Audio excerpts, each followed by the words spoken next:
David, what do you think the biggest tragedy in the career of Siegfried and Roy is? I mean, I'd have to say probably the attack when the tiger attacked Siegfried or Roy. I don't remember which one it was. Boy, do I have some news for you. Welcome to Bottle Welcome Episode. to the Bottle Episodes. Bright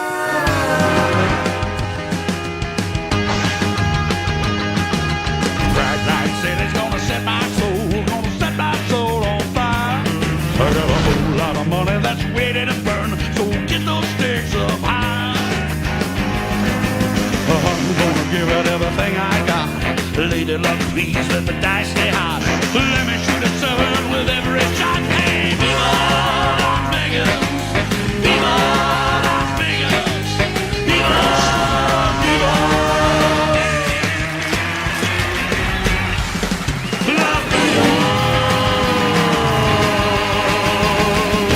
Welcome to Bottle Episodes. I'm David Piccolomini. I'm Daniel Crow. This week we're joined by guest comedian Eliot Thompson. Perfect. You nailed it in one. Okay. So welcome to Bottle Episodes, the show where we watch bad television shows and then we watch the pilot and the top rated episode on IMDb to see if they got any better. And this week we did Father of the Pride, which is an animated show from DreamWorks back in 2004, starring John Goodman and Cheryl Hines as the lions of a Siegfried and Roy show. Siegfried and Roy are also characters in this, but they do not voice themselves, sadly. Which, the nerve of them to not voice themselves, because we watched a Warren Buffett cartoon where Warren Buffett voiced himself. Honestly, I think they learned from from that. You don't do, they wouldn't be good voice actors. Warren Buffett was after it. It's not like they didn't learn from Warren Buffett. Warren Buffett watched this, was like, I could do that. Did you guys grow up with Siegfried and Roy? Yes, they were our dads. Nepo baby strike comedy again.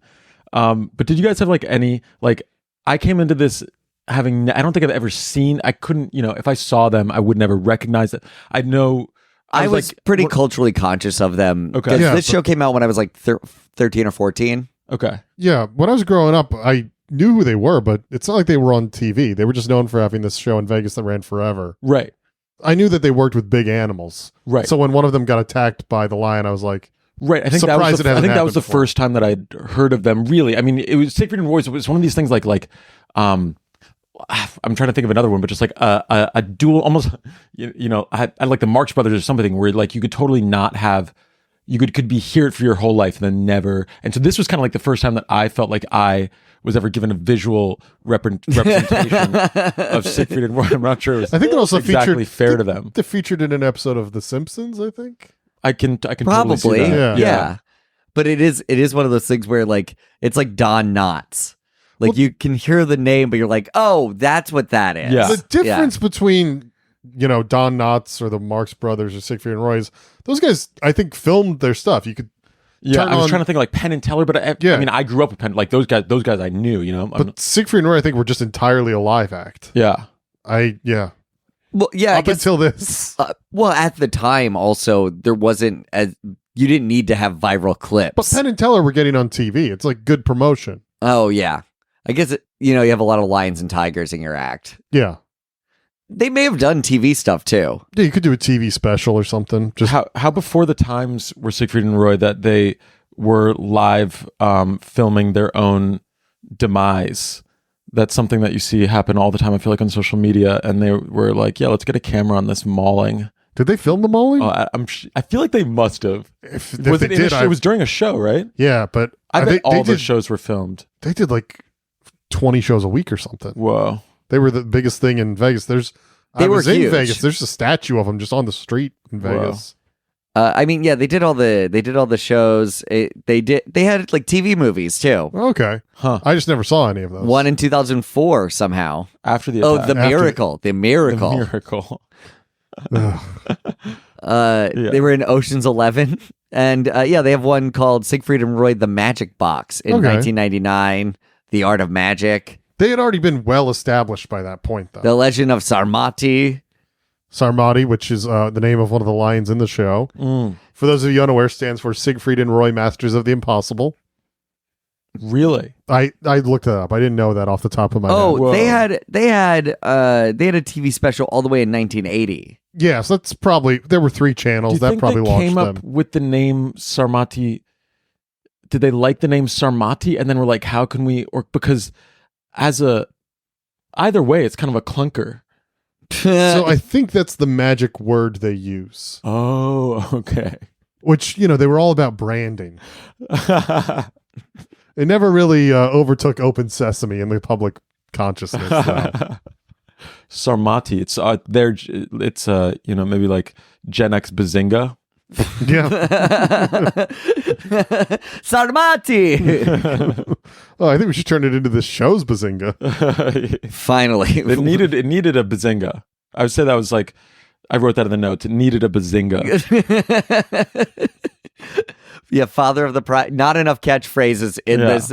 One more thing they could have automated in this show. Yeah, seriously. I mean, it was the most AI scripted show that I've ever watched that I'm sure was not scripted by a robot, but it totally... Well, we've just evolved so far past now with technology to where you can just do animated shows that are of the same level of quality as Father of the Pride, but it took so much time and effort to make. Yeah, I mean, I feel like that's almost like an insult to computers. It's I mean, for one, like the animation looks crazy. Oh, it looks awful for 2004. Especially the people like Siegfried and Roy and the grandma, which we'll get into it, I'm sure, but like the animals look whatever, the animals look fine.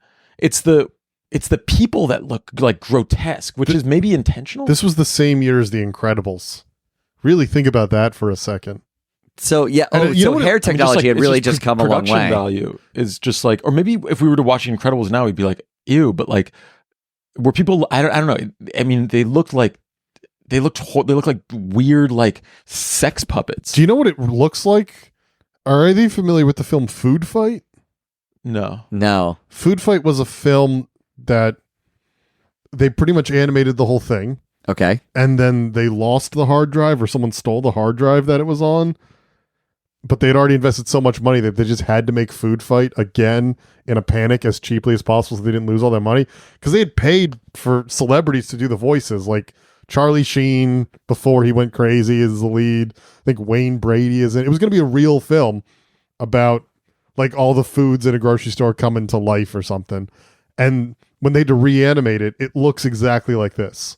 It is the budget of a film that they had to make quick after their hard drive got stolen. Love for some so they got stolen. I'd love for just like some PA, to just like, he's supposed to take the hard drive from one and he slips and it just like, how do you lose a film? Yeah, how do you not have enough backups? It is that's so crazy. It's almost like there's got to be something. I think they I want to see the movie about the food fight. I wish it existed. I think there just weren't great backups in the early days of CG animation, because there's also a story of, I think, Toy Story 2 at Pixar. At some point, their power just went out. Like everything got wiped, like before they were done Toy Story 2.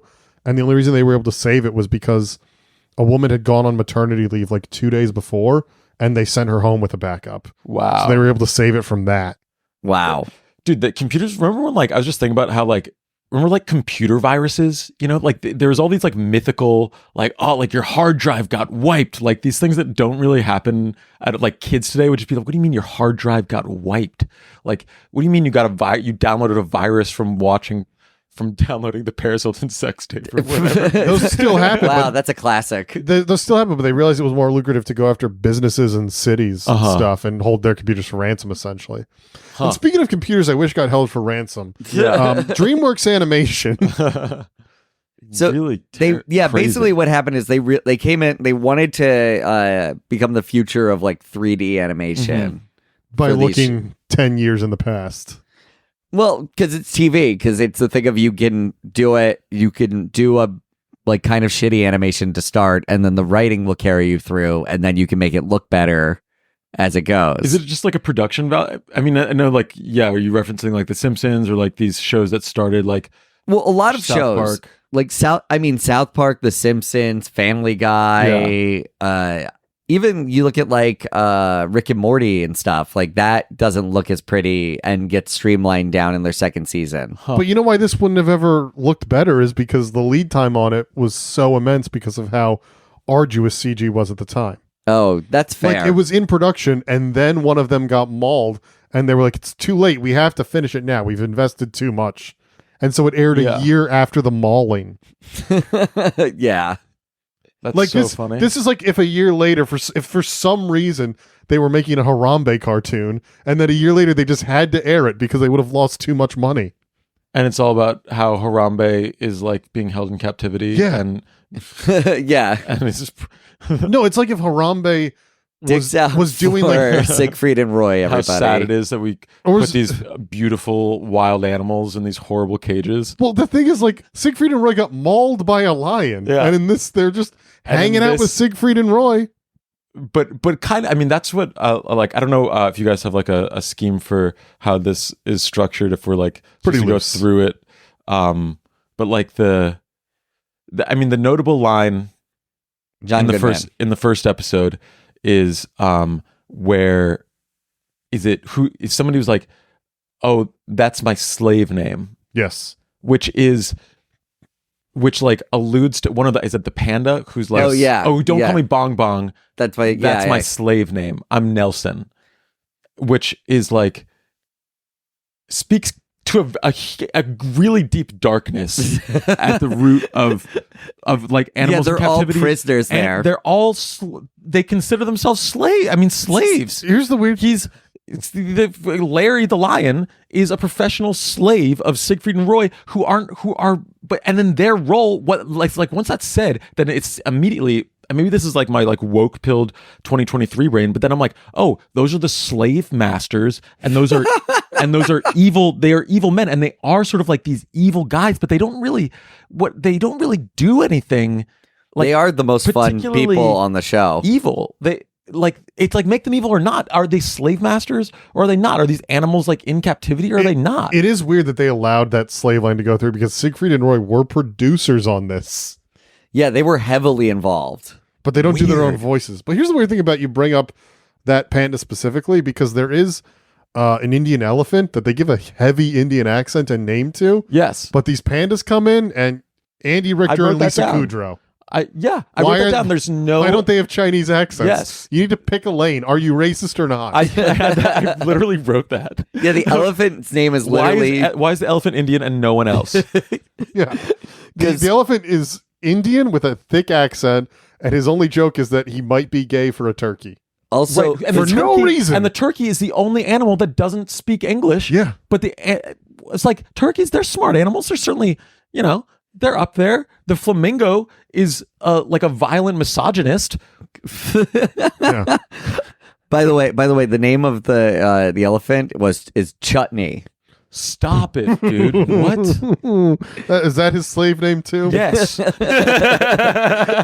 Yeah, it's Brian George from Your Very Bad Man, Jerry Seinfeld. Is he Indian? Wow. Yeah. Okay, thank God.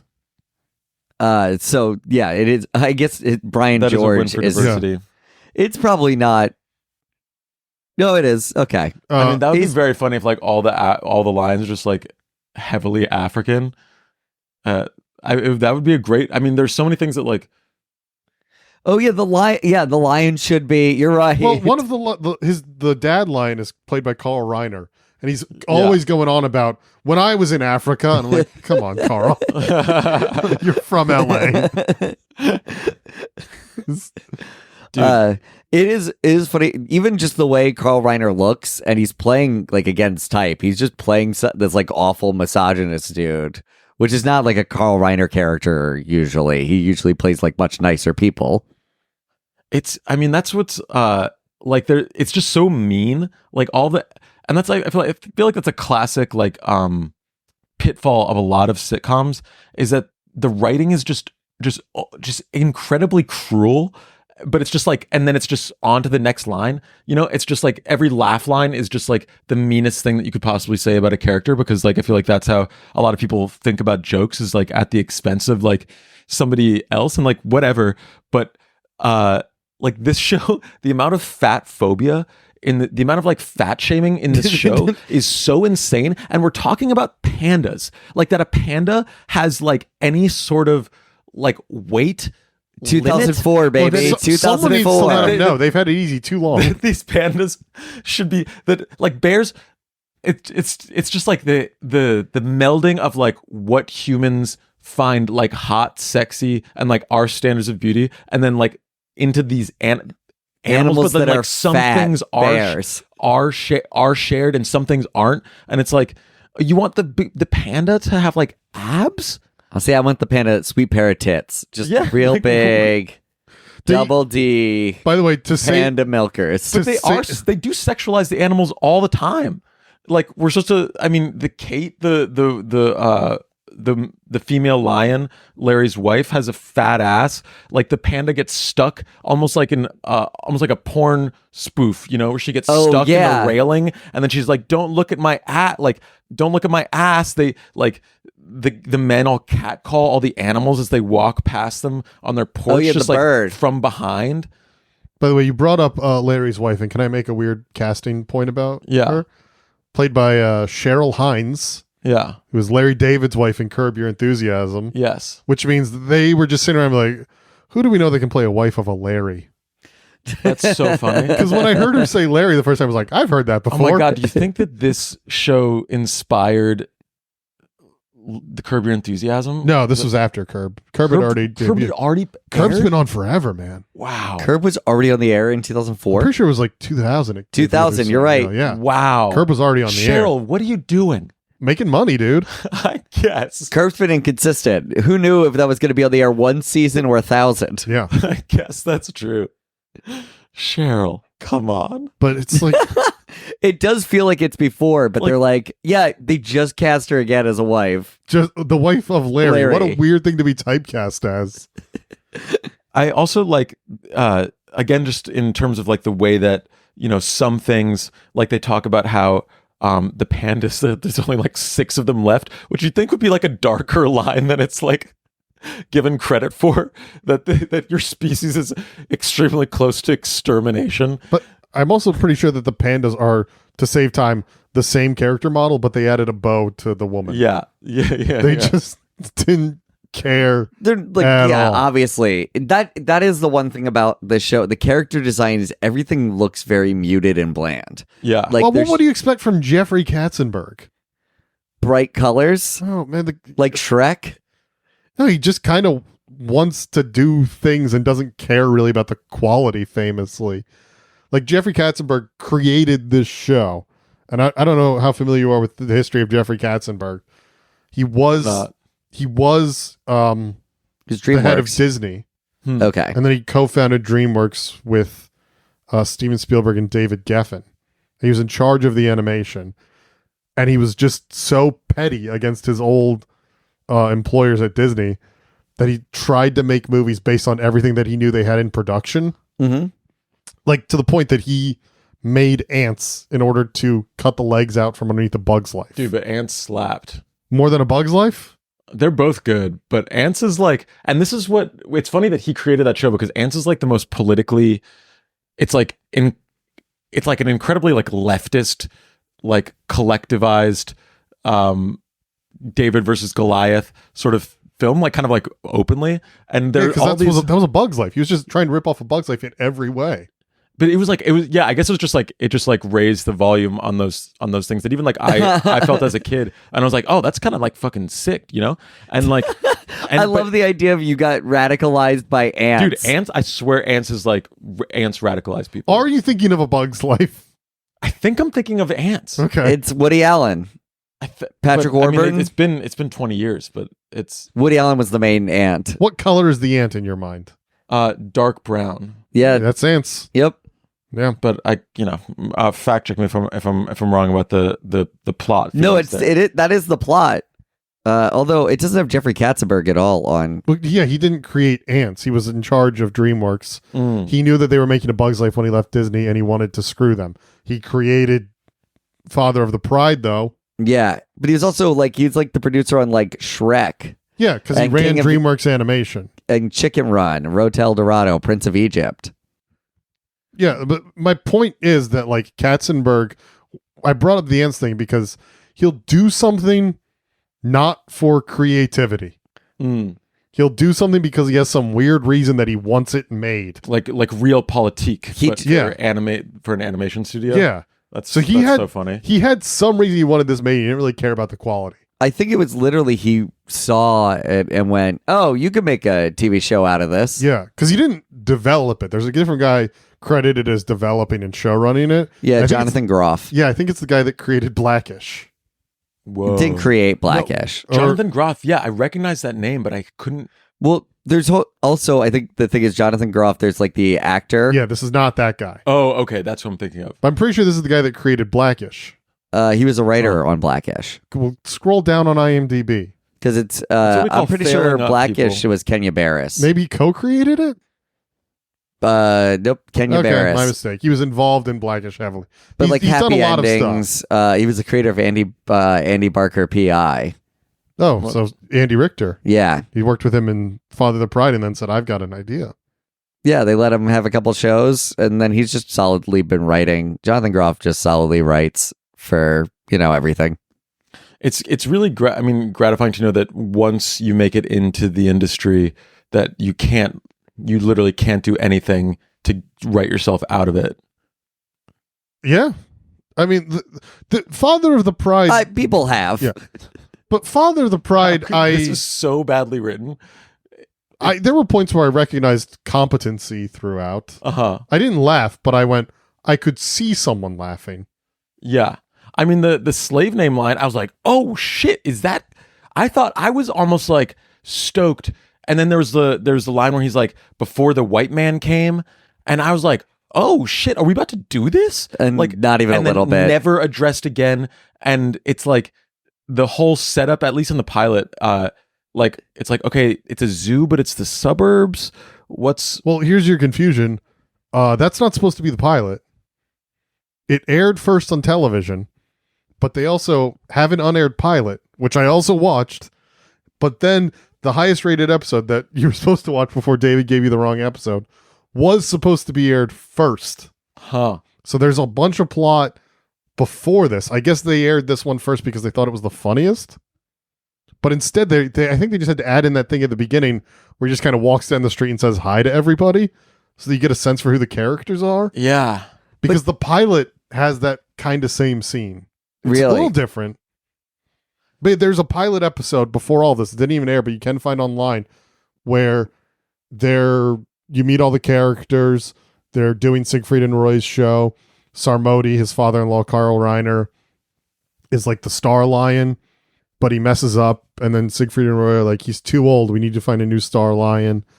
And they end up with promoting Larry. John Goodman to the star lion. And then there's a bunch of things where Carl Reiner's mad at John Goodman, but then they come to an understanding at the end. And then the last line of that episode is Siegfried and Roy saying, look at them. They love each other. We should give Sarmodi a reward in his old age by letting him move in with his daughter and her husband, which then leads into the episode David was supposed to send you, which was the highest rated episode, but was also supposed to be the pilot, where they move in with their dad and then they set up the show again because that was supposed to air first. So there's a pre-pilot and then a pilot. But then the pilot ends up airing as episode 9. So like, if you're actually trying to watch this as it airs... That's funny. A mess. It's so messy. Because something must happen in between. Because by the time we get to this episode, which is just like supposed to be a mid-season episode that they aired first for whatever reason, Sarmodi's not living with them anymore. He pops in at the start of the episode and be like, I gotta check out your TV because mine's broken. But he still has a rug there for some reason. Yes. No, the rug is from the other episode, the one that was supposed to air first. Gotcha. You're mixing up your episodes right now. Yeah, I'm the foremost lore expert on Father of the Pride in the world at this point. I guess just and I guess with like bad shows, this happens all the time. But there are like so many little nuggets that are just seem dropped inexplicably. Like the very first line of the show, which I guess is what people perceived to be the pilot that I guess wasn't, is like about how the little lion like loves Lord of the Rings. Yeah. But also like and then he's like, there's a Gandalf toy reference is dropped again later, but like that whole thing is never addressed. It seems like totally, it just, I guess that the kid is a nerd, and it's specific, but it doesn't actually build into the character. It's just little pieces, which is a way to make your characters more interesting, but they have to be interesting characters. It still can't be just their one character quality. I consider it a minor miracle that Gandalf was the reference character there, because there are weird like brand synergy things throughout. And that is outside of the branding of either NBC or DreamWorks. Yeah. Because at one point in one of the episodes, I look, man, I watched too many episodes. I don't know if this is in either of the episodes you watched, but at one point, Larry's wife says to him, "Come, let's watch Conan," which airs on NBC. And like it recurs later where he's like, "I'm going to come back. Can't wait to see you." And he's like, "You talking about me or Conan?" I'm like, what are you talking about? Yeah, why do they watch Conan? It's almost like an Entourage style. It has like elements of like the Entourage style insider baseball, where like big animals from the screen and stage, like come in like our guest stars. Yeah, exactly. Like DiCaprio or somebody might guest star on Entourage. And in this, we get Donkey from Shrek. We get Eddie Murphy, which I was like, Eddie Murphy did that? That's crazy. DreamWorks brand synergy. Probably they had him under contract to be Donkey in a lot of stuff. Yeah. And I guess I think I read it on Wikipedia that there's also an episode with Matt Lauer in the Today Show. Oh my God. They were just unless I'm thinking of one of the other shows we watched, but I'm pretty sure it was this one. No, that would make sense. So they just kept trying to like brand. I think they thought this was going to be their Simpsons, their biggest show. Yeah, I mean, it would have been. I feel like and maybe this kind of television hadn't really, I guess it had a curve to drop, but like a sitcom with like a deep cynicism attached to it, where like these are animals in captivity, like they should resent being in captivity, and never once do you see them address their cage, except for the slave line, where it's like, okay, so if that kind of like radical talk is even being addressed, then there should be some fucking like, hey man, I like the idea. He was once in Africa and now he's in Las Vegas. He loved Africa too. He talks about it a lot. He's like, "Oh, I killed a zebra there. I love it." What? But also, like, if that's the tone you want to have in your show, you can't have the theme song be John Goodman peppily singing "Viva Las Vegas." Yeah, I would like to note he knocks it out of the park. John Goodman, consummate professional, does a great rendition of "Viva Las Vegas." By the way, do you know who else stars as himself in the show? Kevin Spacey. Kelsey Grammer. Oh no! Hell yeah! What is Kelsey Grammer doing as himself? Frasier was still on. That's an NBC show. Yep. Oh my God! And Kelsey Grammer's cat was also in it, played by Dave Foley. Incredible. Dave Foley from A Bug's Life. Dude, I thought when it was crossing the picket line, when his Father the Pride, I'm like, oh, dude, this is gonna be like a pro polygamy show where this lion is just gonna have all of these mates around. I love the idea. It's gonna be Mormon themed. I would love if this whole show had been a weird Mormon allegory. Yeah, the whole time. Speaking of, the lions are just desperate to get to Kolob or whatever the fucking planet is. Speaking of, literally, like the first thing we hear in the episode that they aired as the pilot is John Goodman going like, "I got to get home. My wife is in heat." It's so Jesus horny. Christ. The show is so unbelievably horny, and for no reason, but there's like, it's aggressively horny. And the entire plot line of the first of the now pilot is like, will Larry get to fuck or not? But his wife wants to make a baby. They're clearly trying to like present it as a sitcom for, if not outright children, families. But it's like about lovable cartoon animals, and they kept advertising this from the creators of Shrek. Yeah. So kids probably tune in and be like, "I can't wait to watch this," and, "Oh, okay, I don't really get these jokes about how my wife won't sleep with me anymore. So who's your audience here?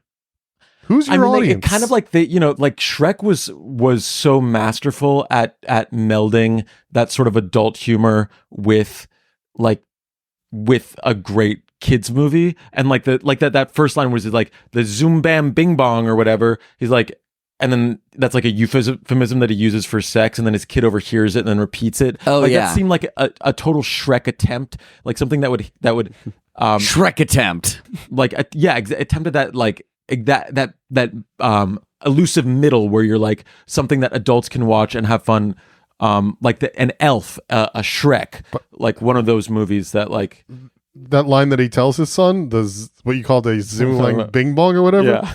I believe he says zoom a zoom and a boom boom, which is actually from Rex and Effects' Rump Shaker. What? So it's a very specific reference that kids aren't going to like. That's like how the show opens, with a reference to Rump Shaker. What's the reference? That was a hit rap song from the early 90s about shaking butts. All I want to do is boom boom. All I want to do is zoom, zoom, zoom, and a boom, boom. Just shake your rump. Yeah. Oh, hell yeah, dude. That's how this show opens in 2004. That's with so a reference to Rump Shaker. Dude, I love how just sometimes writers are just like, yeah. We all know this. The youth love to hippity hop it, don't they? I don't even know how well I remember that song was at the time. Dude, I wasn't even like a huge hit. It was a mild hit. I knew it when he was like, it's Rump Shaker. I knew what the song was. Okay. But I didn't even figure it out from the like hearing it on when he said it. Yeah. I'm going to say 80% of people in 2004 were like, what? Yeah, yeah. Especially the kids that tuned in for Shrek. And the whole show is about that whole episode is just about fucking. Then the panda wants to, and the panda just like the audacity that like horny like other panda, not the one, the male panda who comes in and is just like immediately like tries to wife the lioness. Yeah, we probably should explain the whole show and plot to people. It's simple. So Larry the lion wants to have sex with his wife Kate, but things keep getting in the way. Then mainly because Kate's best friend, who's a panda, is lonely and keeps crying at their house. Played by Lisa Kudrow. In her finest role. Yeah. And then another panda gets brought into the zoo. And so he gets brought into the zoo because Siegfried and Roy want to start a breeding program for pandas. Right. But here's the thing. If you breed a panda in captivity, in order to have a panda in the first place, you have to have made an agreement with China, who would have sent you that panda, that any pandas born to that panda belong to China. Right. So they can't even keep any pandas that are born. The script is just a geopolitical farce. Yeah. Yeah. How dare. It really doesn't dig into panda diplomacy enough, in my opinion. Look, because when the pandas were arriving, I was like, oh shit, they're going there. And then they just do nothing with it. Then Siegfried and Roy take off in a spaceship, and it's never elaborated on. No, it's never it's literally never elaborated on. And okay, so then the panda, so then Larry, because Larry wants to fuck his wife, his goal is then to get the male panda to fuck the female panda, who's his wife's best friend, and get her out of their house. But unfortunately, the male panda falls in love with Larry's wife, the hot lion, and the hot lioness. And so he has to have a talking to with the male panda and get him to not stop trying to fuck his wife. And then he has to make the romantic gestures that the panda was making to his wife in the end. And then it seems like they do fuck. Yeah, they at least go on a date. No, the lights dim and they like hold hands. Oh, I think with the pandas. No, you're right. Yeah, Larry. Oh, yeah. Those lions definitely fuck. Oh, yeah. If you watch the deleted scenes on the DVD, it's pretty explicit. Yeah. you see everything. Hey, guys, if you're enjoying the episode, don't forget to rate, review, and subscribe to the podcast on Spotify. Also, you can follow us all on Instagram at DPIC Comedy, Daniel F. Crow, and Unofficial Eliot. And also check out Eliot's shows all around the city at Pure Chaos Comedy. You can follow them on Instagram also. So get into it. Also follow me on TikTok, LitGrandma69, and Goblin King out right now on YouTube. Back to the episode. Dude, I mean, that's how you know that this show tanked, is because there wasn't, like, when we were just beginning our pornographic journeys, that there weren't, like, father of the like there were Like porns made Simpsons? of, like the Simpsons shit, like the fucking My Little Pony porn that was like there was Well, like do furries even make custom porn? dude, they're like all Furry? Yeah, it's a Oh, joke. yeah. It's a joke. yeah. I mean, this could have been so huge for it seemed like catered to the furry community. Well, there were a lot of comments on the videos on YouTube. They're like, finally, glad to see this again after all these years. Release it on DVD. I'm like, you guys don't like this for the actual show. You're horny for lions. I mean, it's just admit so it. funny, just like when they're making like Kate's body and they're just like, I think you could give her a slightly fatter ass. Yeah, the lion should be curved and all Yeah. the right. That, all lions have childbearing hips. Yeah. And they do, I mean, they give what I thought was okay. So the little, so Hunter, so Larry's kid Hunter, he goes to school there, and that in the second episode, that is a big part of the episode. And in the school, there are these lions with like these shaggy bowl cuts, these like little kid lions. And I was like, oh, they're like putting manes on the kid lions so that we know that those are boy lions. But Hunter's a boy lion and doesn't have the mane. Are those supposed to be like pubescent lions? He just styles his hair differently. Terrell Sabara hasn't gone through puberty yet, but in the show. Maybe that's why it's he's the wearing- kid from Spy It's Kids. because they castrate Okay. him because he's wearing the cone the whole time. Yeah, and that's never addressed. No, it is. The daughter says she doesn't want to babysit him because he has a rash and she doesn't like that. So it's Why does presumably he to have a keep. rat? Why? Oh, so he can't stop He can't Yeah. stop biting the rash? Yeah, I assume. So they had to put a cone on his head? Yeah. What a dork Hunter is. Yeah, he doesn't even have a sick, like, Bowl Ramon's cut? haircut.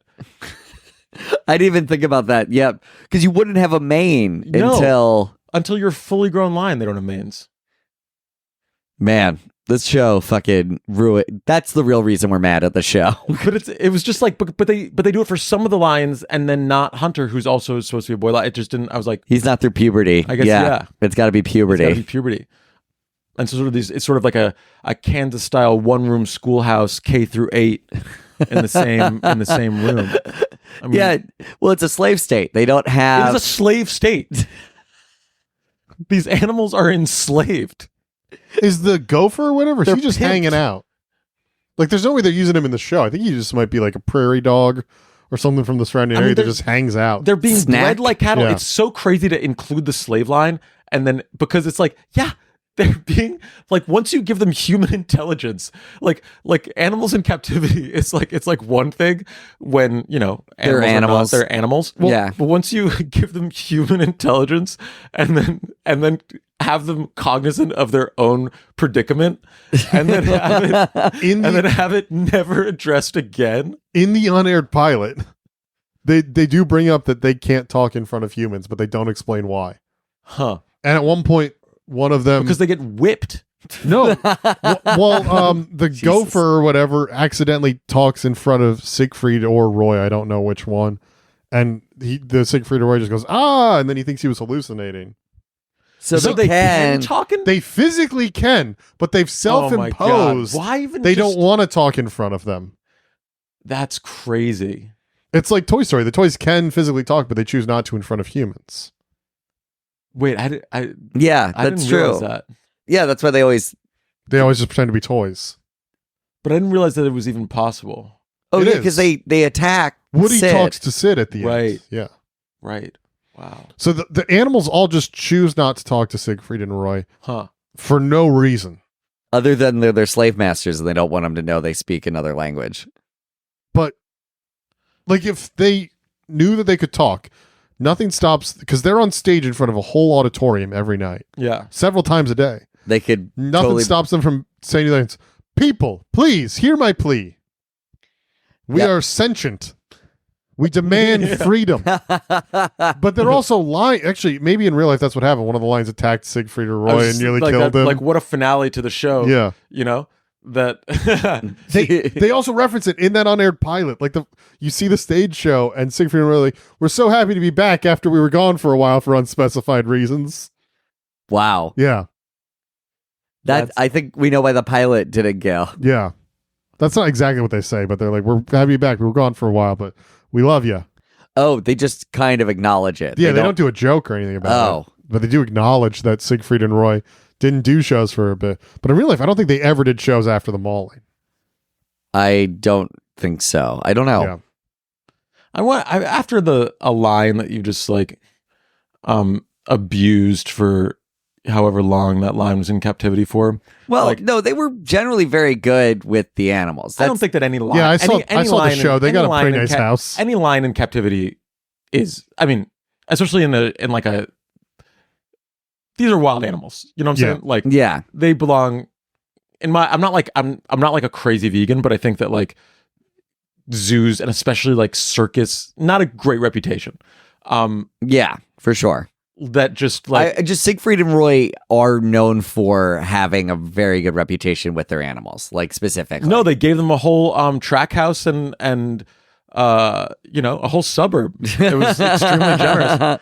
But I just wonder if after that lion mauls you, if they were like, we'll call it even. Yeah, and I think we had a good run from the exploitation of of God's most majestic creatures. Yeah, this was just like this airs like right when people are starting to get uncomfortable with animals used for entertainment. Yeah. They would have been better suited to make a sitcom about Cirque du Soleil. Yeah. Because people are still fine with that. And the people that do those are, I mean, freaks and should be in They should be in captivity as well, yeah. Just call it Circus of the Sun. Is that too much to ask? It turns out you can unicycle too well, and you shouldn't be allowed amongst the rest of us. Well, everybody would just feel intense feelings of jealousy at all points. Yeah. Okay, so let's talk about. We could talk about any of the episodes, I guess. The donkey one is because you've seen that and you've seen enough of it. I saw part of it, and then I read the description for the episode. I'm like, I'm not supposed to be watching this, and I'm annoyed. I'm going to stop watching this episode. Yeah, because the attempt at brand synergy to remind people that Shrek exists. I think probably Shrek 2 or Shrek the Third was coming out at the time. Yep. So, but like, come on, man, we're all aware of Shrek. You couldn't just. There were 5 years where Shrek was. For anyone listening that wasn't there, this probably isn't going to help, but it was on the level of Austin Powers or Borat, where you couldn't escape the quotes. Does Shrek exist? Yes. But no. They say in that episode, like, donkey's here, who cares? I wish it was the big green man instead. Whoa. Which means ogres are real in this universe. Right. But they're not kept in captivity. Which means that Lord of the Rings is nonfiction. We don't know that for certain. Because that is a jump. Is it? I mean, he says he's going to get him a Gandalf action figure. Yeah. And I know that it. So Lord of the Rings, the movies had come out already. Yeah, but they might be more like akin. But I know, but if Shrek exists. Okay, but war exists in our universe and we have fictional war movies. Right. But I will say, if you have Shrek, you do have, that means fairy godmothers exist. Do you think that's the reason all the animals can talk? Wait a minute. Real magic exists, but we're getting closer to solving. No. Real magic exists in this universe, but we see for a fact that Siegfried and Roy don't do real magic. They do fake magic. They do illusions. They stage magic. So why are people going to see them every night when real magic exists? Well, they don't do it in front of humans. Is real magic? We don't know that. Real magic isn't impressive. It's the illusions are impressive. If you can do real magic, it's like, yeah, you're a magician. Like. I mean, that is always impressive. No one's ever been like, would you rather watch an NFL game or guys playing Madden? Because that's what's happening. I guess that's true. I mean, a lot of people watch Twitch now. I know, but not as many as watch the NFL. You make a great point. No, that is a great point.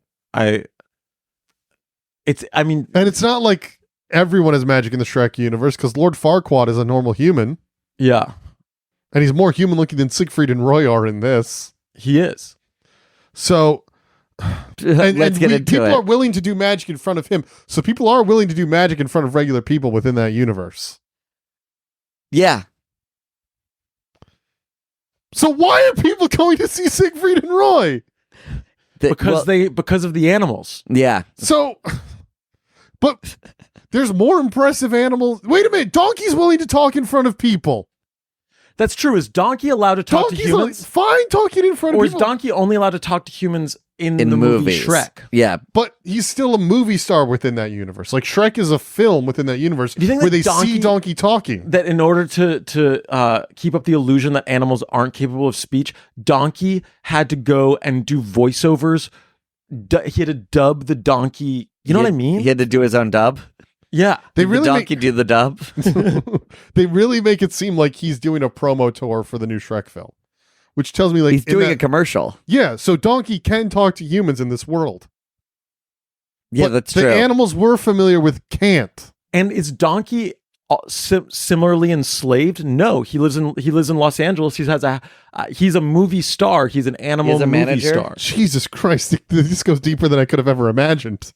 And so that means that there are this cast of animals that live with humans as equals. Oh my God. And so that means that then that Donkey isn't advocating for Larry's liberation. No, and he knows that these are sentient animals. Yeah. So Donkey is in many respects like An Uncle Tom? someone that collaborated with the Nazis in Europe as they invaded his country. Yeah. And he will be punished at some point. He better. I mean, once you realize that he's a culpable, what is it? I mean, there's a term for that. He's a war criminal. Yeah, if he's a war criminal. I mean, as are Siegfried and Roy. I mean, crazy. You can imagine what's the origin story of how Larry got to the United States. I bet it wasn't fun. He actually says that he almost talks about it like he was like an old Ellis Island immigrant. Like he always wanted to get to America, and now he's a star. So he seems to be into it. Mm. So I guess it's dependent on the animal. Well, okay, so let's talk about the second episode then. So it's a what does your dad do? Like bring your dad to work or school day. Yeah. Career day. Yeah. And one of them has what is it? The lion from MGM? Was that it? The movie Lion? Dude, MGM I had bailed. MGM Lion was the, already? That was in the beginning. Yeah, once I heard them talking about Donkey, I was like, this is not the episode I'm supposed to watch. Oh, fair. But if the MGM Lion was the first, and he was like this hot lion who also seems like Donkey to have like a lot of connections and can talk career and can talk. So it's not like they're required to keep lions in captivity. No. All right. Okay. They just do it because it's fun. Yeah. And then he's like, they're embarrassed by the dad. He's like, I know Donkey. I'll bring Donkey into the mix. Yeah. And they're like, you can't do that.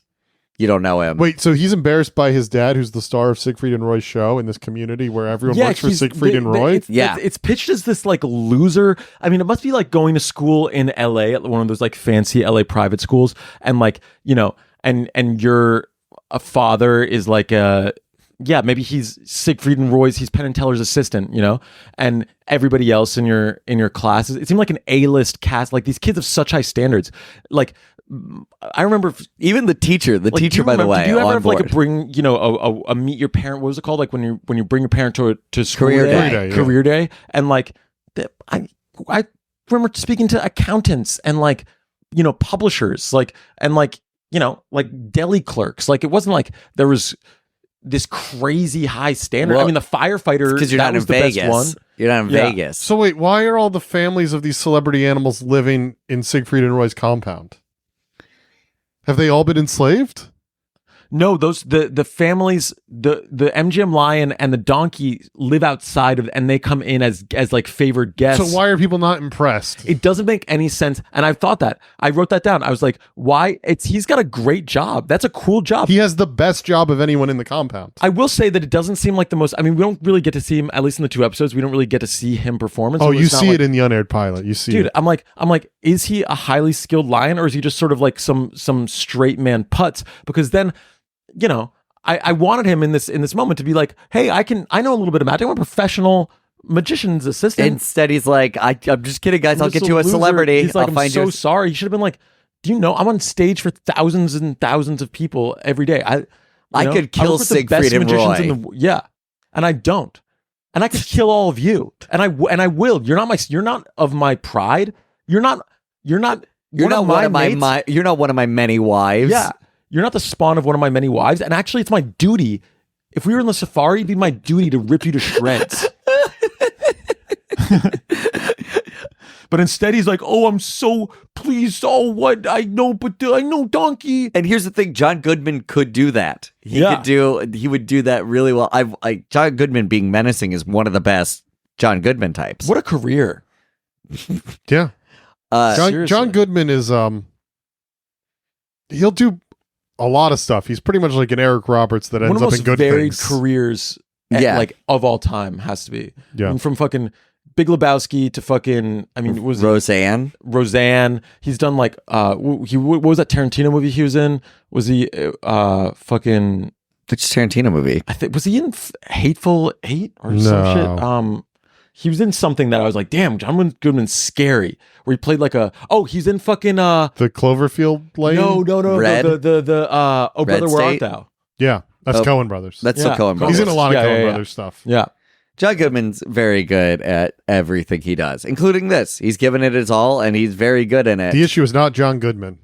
The issue is Jeffrey Katzenberg went to Vice and went, "Oh, a cartoon about the animals," and then everyone made it with no passion, and it looked terrible because of how quickly the technology was advancing at the time and how long it took them to make it. Yeah, no passion, and I think just like I guess that's the whole thesis of our critique of it is like, and just like no worldview at all. You know what I mean? Like the lines about slavery and when the white man came, like, are just these throwaway lines that with even just a little bit more play up in the show would make for like a much more dynamic, interesting show. I think it's just like the worldview is just like the world is just so complicated, as we just like discussed. Like how do you simplify that? Well, once you add in the speaking and then like some do and some, it just like you can't even address it, which I guess then there's all these elephants that people are like, wait, what? Well, there's only one elephant. His name is Chutney.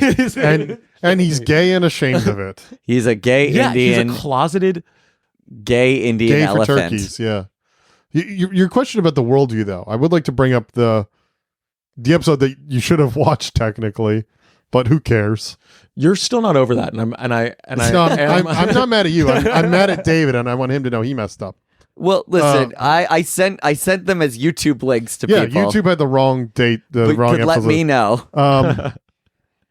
But so there's an episode, and this was supposed to be the first episode, but didn't air as the first episode for some reason. And the basic plot of that is murder okay? They like spend the whole episode being like, should we kill this zebra or not? Yeah. It is literally they ruined the grandfather's rug, his zebra rug, which was the last thing he killed before he left Africa. And Cheryl Hines she's like, "Oh, we can fix it," and then she thinks about her father more and gets mad and rips up the rug.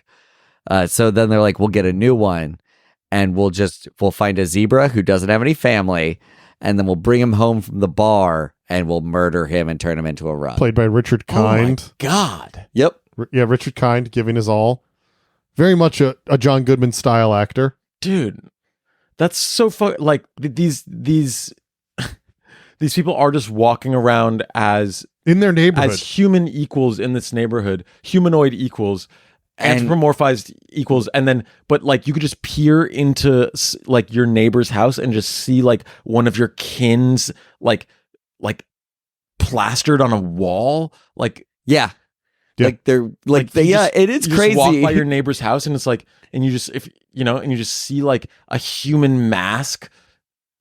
It would be the equivalent if there was an episode of The Simpsons where they spent the entire episode debating if they should kill Flanders or not. Yeah, and not for any purpose other than like we need a new rug. Because Homer's tired of being bald and he wants to scalp Flanders. Yeah, that's exactly what it would be. His hair. Yeah. I got this hair from the last man I scalped in Africa. Is this wrong? Is it wrong? It is literally them just like deciding whether or not they should murder. That's why it wasn't the pilot, because it is just an episode about being like, should we just murder the this? actual pilot that they filmed would have been a functional pilot.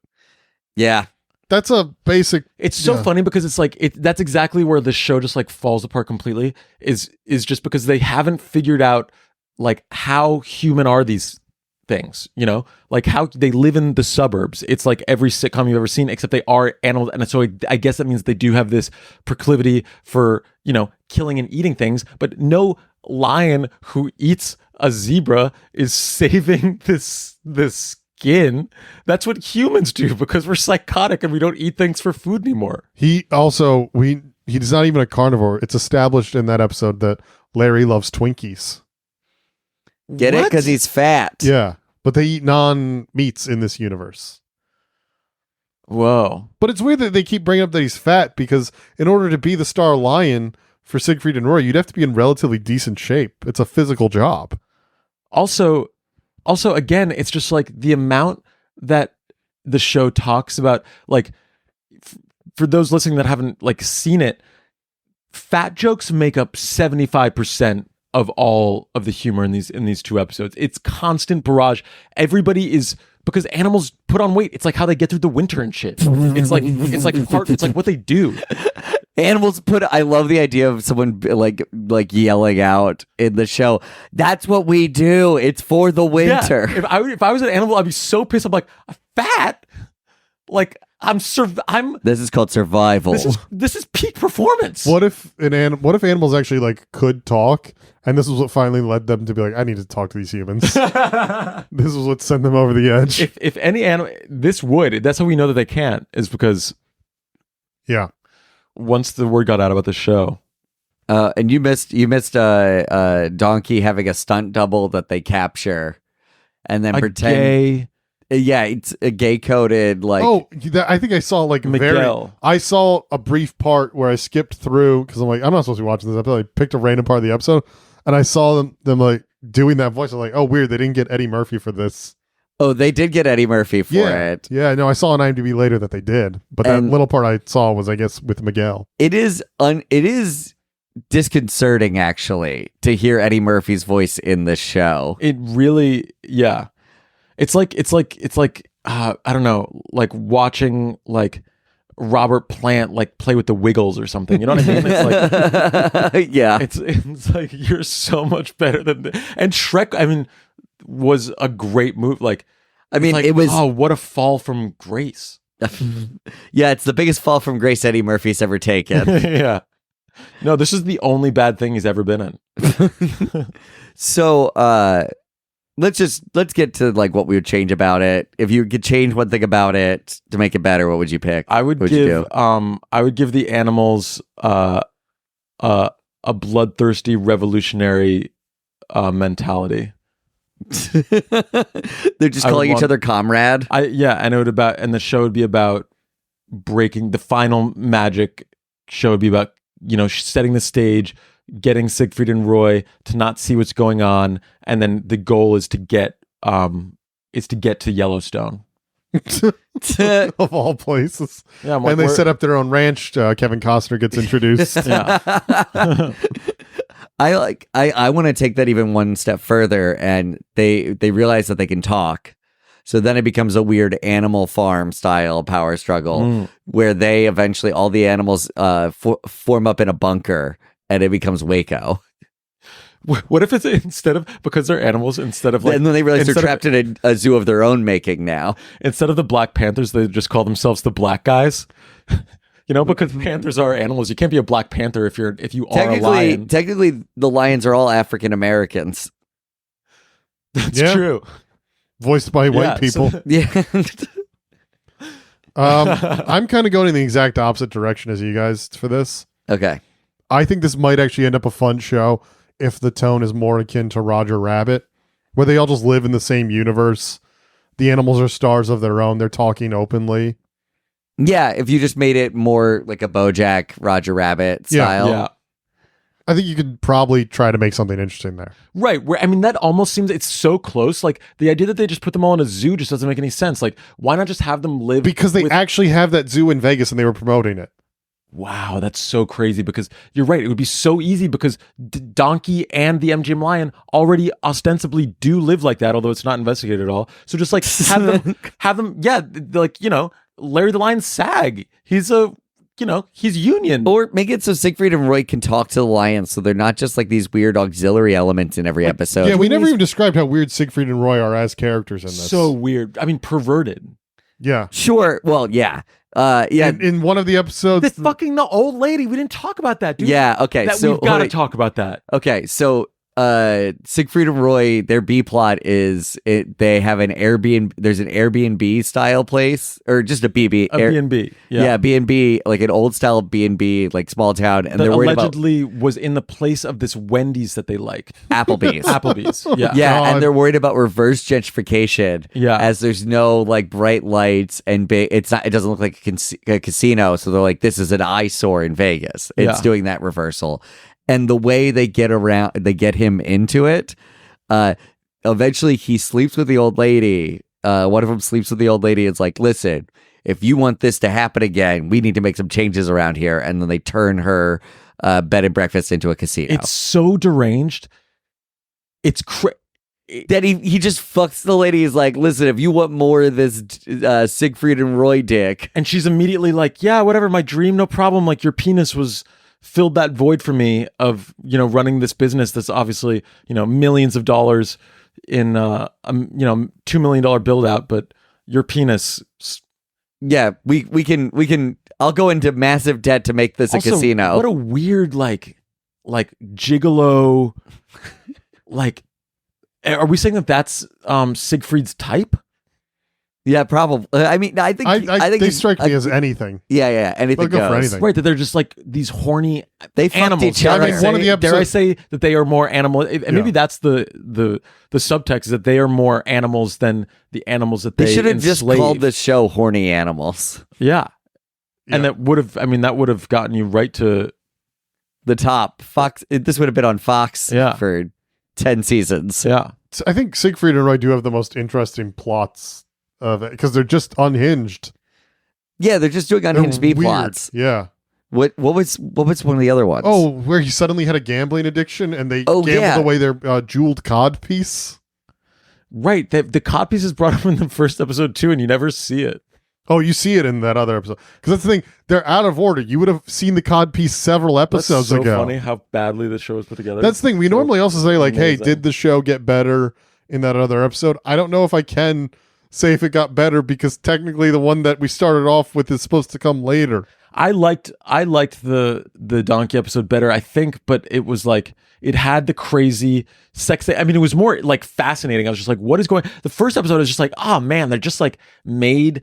It's just like it's like the worst sitcom dad of all time, but he's just like a lion and he's like not getting fucked, and like some other guy wants to fuck his wife, and it's like that's the whole plot. With the second one, at least, is like there's a little bit of I don't know, a little bit of compassion from donkey. There's the weird sex. Siegfried fucks the old woman, which was like, that's crazy, dude. Yeah. So I liked the second. I liked episode 10 better. I don't know if it got. Yeah, I can't tell if it got better or worse, but I do know it kept happening. It did keep. Yeah, it definitely happened. I don't usually give shows any credit on this podcast, but this one is uniquely itself. I'll say that. It's got its own thing going on. It also the faces of Siegfried and Roy are burned into my memory forever. Yeah, that is just like the abstract, almost like magical realism of it, where the rest of it is just like the most stereotypical like dumb guy sitcom bullshit that's almost like written down. It's like AI. It seems like AI generated. Like, what, my wife won't fuck me, you know? Yeah. And then it adds in this Siegfried and Roy and the whole like slavery part. They're in a like, different show. Yeah, it's too. Yeah, it's almost like a Truman Show's like. That is the weird thing, is they're in Vegas and they don't do anything with the bright, flashy Vegas. Everything has that dull look to it on color palette wise. Yeah. Okay, let's recommend shows. Penn and Teller's Fool Us. Oh, there you go. Direct competition. Yeah. I'm gonna go. If you want to see some real, watch Meerkat Manor. That's where it has all the drama of Father of the Pride, and And the animals are, I would say, better drawn. I'm going to recommend Kipu of the Age of the Wonder Beast, which is a children's show that handles adult themes way better than the adult show. You're telling me that it handles adult themes about why won't my wife sleep with me better? There's no way. Well, it doesn't. We figure out why his wife won't sleep with him anymore, and it's for much crazier reasons, actually. Perfect. I don't want to spoil anything, so watch Kipo, the Age of the Wonder Beast, and you know what? Sleep with your wife, or I'll have to. Enjoy, furries.